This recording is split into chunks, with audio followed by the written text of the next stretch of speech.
الحمد لله أشهد أن لا إله إلا الله وحده لا شريك له وأشهد أن محمدا عبده ورسوله.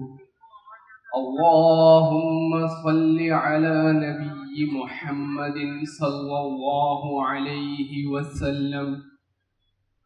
أعوذ بالله السميع العليم من الشيطان الرجيم من همزه ونفخه ونفثه.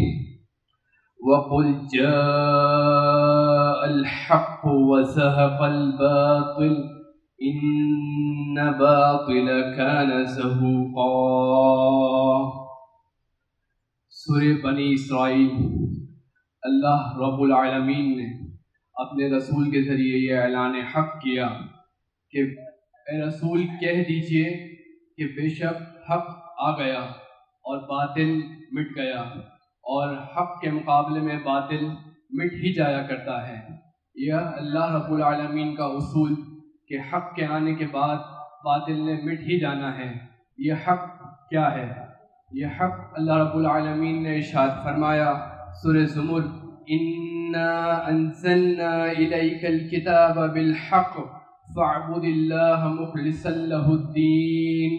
بے شک ہم نے یہ کتاب حق کے ساتھ نازل کی ہے، لہذا آپ دین کو خالص اللہ کے لیے مانتے ہوئے اللہ کی عبادت کیجیے۔ یہ کتاب جو اللہ نے نازل فرمائی یہی حق ہے، اس کے علاوہ کچھ حق نہیں۔ اور یہ بھی فرما دیا کہ دین کو خالص اللہ کے لیے مانتے ہوئے اللہ کی عبادت کرنی ہے، یعنی دین خالص کے علاوہ بھی اللہ رب العالمین عالم الغیب کو معلوم ہے کہ آگے دین خالص کے علاوہ بھی کچھ ہوگا، یعنی دین میں ملاوٹ ہو جائے گی، اور جب دین میں ملاوٹ ہو جائے گی تو وہ باطل ہو جائے گا اور باطل نے مٹ جانا ہے۔ اور یہ اللہ رب العالمین نے آگے فرمایا سورہ بنی اسرائیل آیت 105، وَبِالْحَقِّ أَنزَلْنَاهُ وَبِالْحَقِّ نَزَلَ۔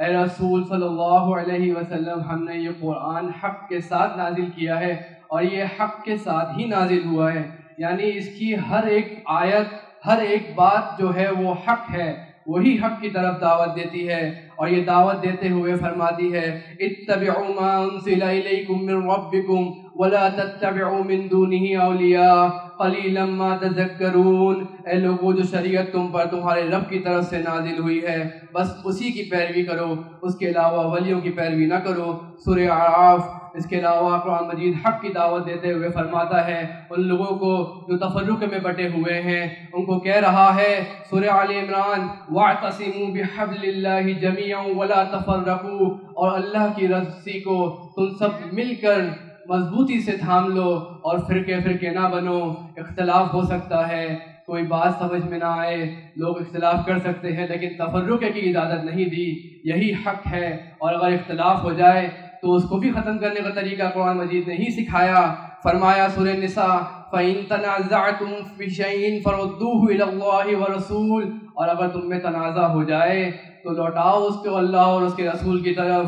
اگر ضد اور ہٹ درمی نہ ہو اور تنازع اختلاف ختم کرنے کی نیت ہو تو اللہ تعالیٰ کا یہ اصول ہے کہ تنازع ختم ہو جائے گا، بس شرط یہ ہے کہ اس کو لوٹاؤ اللہ اور اس کے رسول کی طرف۔